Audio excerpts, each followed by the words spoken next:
वालेकुम। अच्छा गाइज़, आप लोगों के सामने एक ऐसे है जेंडर इक्वलिटी मिथ और रियलिटी।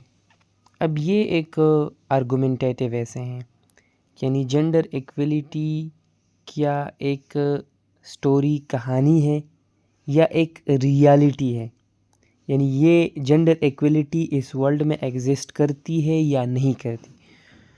तो इसका क्या स्ट्रक्चर आप लोगों का होना चाहिए, तो वन बाय वन ज़रा देखते हैं। सबसे पहले देखिए, यहाँ आप लोगों ने स्टार्टिंग में इंट्रोडक्शन दे दी है। इंट्रोडक्शन के साथ ही आप लोगों ने यहाँ तीसरी स्टेटमेंट देना है, और फिर या तीसरी स्टेटमेंट यहाँ से भी स्टार्ट कर सकते हो या यहाँ से भी स्टार्ट कर सकते हो। सही है ना। यहाँ स्पेस कम है, डेफिनेटली आप 4-5 लाइन्स का एक तीसरी स्टेटमेंट अगर आप लिखते हो तो उसमें स्पेस ज़्यादा होगा। अच्छा, उसके बाद जो है आप लोगों ने आर्गुमेंटेटिव ऐसे में ये ख्याल रखना है कि दोनों तरफ डिस्कस करने हैं, यानी gender equality as a myth भी डिस्कस करना है और gender equality as a reality भी डिस्कस करना है।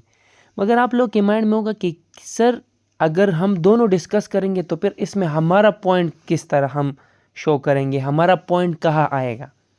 तो उसका एक प्रॉपर स्ट्रक्चर है। अच्छा, अब ये देखिए, पहले मेजर हेडिंग्स को देखते हैं। इंट्रोडक्शन लिखा आपने, the case for gender equality as a myth.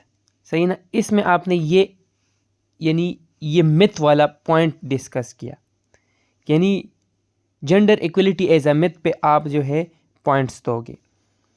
फिर उसके बाद जो है जो तीसरा हेडिंग है, देखिए, the case for gender equality as a reality, यानी आपने दूसरा साइड डिस्कस किया। अब आपने दोनों पॉइंट डिस्कस किए। यह देखिए, ये 4 पॉइंट बहुत ज़्यादा इंपॉर्टेंट है। इससे वाज़ेह हो जाएगा कि आप किस तरफ हो। इसको कहते हैं rebuttal. Why equality remains a myth, यानी इससे शो होता है कि आप मिथ की तरफ हो। समझ आ रही है ना। अब ये देखिए, gender equality is a myth और रियलिटी, यानी आपने एक साइड लेना है। तो प्रॉपर स्ट्रक्चर क्या होना चाहिए, आपने सबसे पहले मिथ, यानी अगर आप मिथ की तरफ हो तो आपने सबसे पहले मिथ डिस्कस करने हैं कि अच्छा gender equality as a myth में पॉइंट 1 ये है, पॉइंट 2, पॉइंट 3, पॉइंट 4, पॉइंट 5। और उसके बाद जो है आपने अपने अपोनेंट, यानी इसमें आपने एक काइंड ऑफ डिबेट करनी है अपने अपोनेंट का, यानी जो जिसके साथ आप डिसएग्री करते हो, यानी gender equality as a reality, ये आपका अपोनेंट का पॉइंट है। सही ना। तो वो आपने मेंशन करना है, point 1, point 2, point 3, point 4, point 5। फिर उसके बाद रिबटल करना है, यानी उसको दोबारा जवाब देना है। समझ आ रही है ना। तो फिर आपने क्या पॉइंट 4 में जो है ये पॉइंट डिस्कस किए, हेडिंग दोबारा बनाया, why equality remains a myth. फिर आपने ये 4 पॉइंट्स इसमें दोबारा डिस्कस किए, और फिर कंक्लूजन। अब आर्गुमेंटेटिव ऐसे में आप लोगों ने 2-3 चीज़ों का ख्याल रखना है। आर्गुमेंटेटिव ऐसे में आप लोग का जेनेरिक हेडिंग नहीं आएगा। वो जिस तरह हम ओपन एंडेड या डिस्क्रिप्टिव ऐसे में यहाँ लिखते थे ना कि इम्पोर्टेंस ऑफ द टॉपिक, या कभी कभार हम हिस्टोरिक ओवरव्यू देते थे। आर्गुमेंटेटिव ऐसे में आपने डायरेक्टली आना है, इस किस्म की कोई हेडिंग आपने नहीं देनी। अब देखिए, आर्गुमेंटेटिव ऐसे में क्लियर कट जो है आप लोगों के क्या है, 2 साइड्स होंगे। जेंडर इक्वलिटी एक मिथ साइड है, एक रियलिटी साइड है। तो अगर आप मिथ की तरफ हो तो मिथ वाले से स्टार्ट करें, अगर आप रियलिटी की तरफ हो तो आप रियलिटी यहां मेंशन करें कि the case for gender equality as a reality. समझ आ रही है ना। फिर जब आपने अपना पॉइंट, ये अपना पॉइंट डिस्कस कर लिया, समझ आ रही है ना, A B C D E, तो आपने जो है दूसरा पॉइंट जो डिस्कस करना है अपने अपोनेंट का, उसका हेडिंग देने the case for gender equality as a reality. फिर उसके जो है पॉइंट्स आपने देने हैं। उसके बाद जो है आपने अपने पॉइंट दोबारा डिस्कस करने हैं, रिबटल जिसको कहते हैं, why equality remains a myth. So simple इसमें आपने एक स्ट्रक्चर फॉलो करने है। वो स्ट्रक्चर क्या होना चाहिए कि आपने अपना साइड, मिसाल के तौर पे मिथ है तो मिथ पे आपने पहले 5 पॉइंट्स देने हैं। समझ आ नहीं, पॉइंट से मुराद मेरे 5 पैराग्राफ है या 5 सब हेडिंग्स है। समझ आ रही है ना? जिस तरह देखिए 1 2 3 4 5।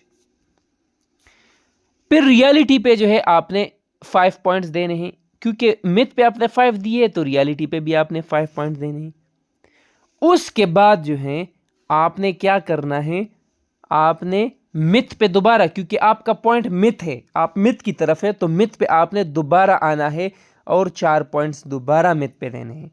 तो देखिए आप जिस साइड पे हो तो उसके आर्गुमेंट टोटल में ज़्यादा होने चाहिए, यानी 9 पॉइंट्स। और ये जो आपके अपोनेंट है इस पे आपने 5 पॉइंट्स लिखे। अच्छा, ये जो है आप इस तरह भी कर सकते हो कि यह आप 4 पॉइंट्स दो, सही है ना, और फिर 5 पॉइंट्स दो और फिर यह 4 पॉइंट्स दो, यानी अगर 8 पॉइंट्स भी हो जाए तो सही है, कोई इशू नहीं है। मगर ये जो आपके अपोनेंट है उसके 5 पॉइंट से कम नहीं होने चाहिए। ज़्यादा हो सकते हैं, अगर आपके साथ टाइम है, आर्गूमेंट्स भी है, ज़्यादा हो सकते हैं, 6 हो सकते हैं, 7 हो सकते हैं, मगर फिर आपको इसका भी बढ़ाना होगा। अगर आप यहाँ 7 पॉइंट दे रहे हो तो यहाँ भी 10 या 11 पॉइंट देने हैं, मगर ज़्यादा अपने आप को कंफ्यूज ना करे, सही है ना।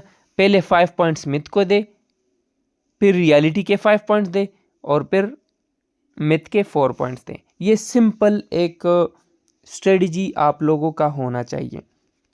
इसके अलावा अगर आप लोगों के माइंड में कोई क्वेश्चन है तो आप पूछ सकते हो। ये बात याद रखिएगा कि ये जो सब हेडिंग्स है, हर सब हेडिंग के साथ केस इन पॉइंट आएगा। इस पर मैंने आप लोग को ट्रेन किया हुआ है, इस पर लेक्चर्स भी है मेरे, लेक्चर में मैंने डिस्कस भी की है और माशाल्लाह आप लोग लिख भी रहे हो। आप लोग की इवैल्यूएशन हो रही है, अभी तक 3 आउटलाइंस की इवैल्यूएशन हुई है, तो उसमें आप लोग को मैम ने गाइड भी की है और आप लोगों ने प्रैक्टिस भी की है। तो हर सब हेडिंग के साथ केस इन पॉइंट होगा। अक्सर स्टूडेंट कहते हैं कि सर ये अपने अपोनेंट के पॉइंट्स को हम अगर केस इन पॉइंट ना दे तो क्या होगा। देखिए आपने अपने डिबेट को कमज़ोर नहीं करना, आपने अपने अपोनेंट, मिसाल के तौर पे यहाँ इस आउटलाइन में जो है रियलिटी अपोनेंट की पॉइंट्स है ना, तो आपने अपने अपोनेंट के जिसके साथ आप एग्री नहीं कर रहे हो उसके लिए भी आपने केस इन पॉइंट मेंशन करना है।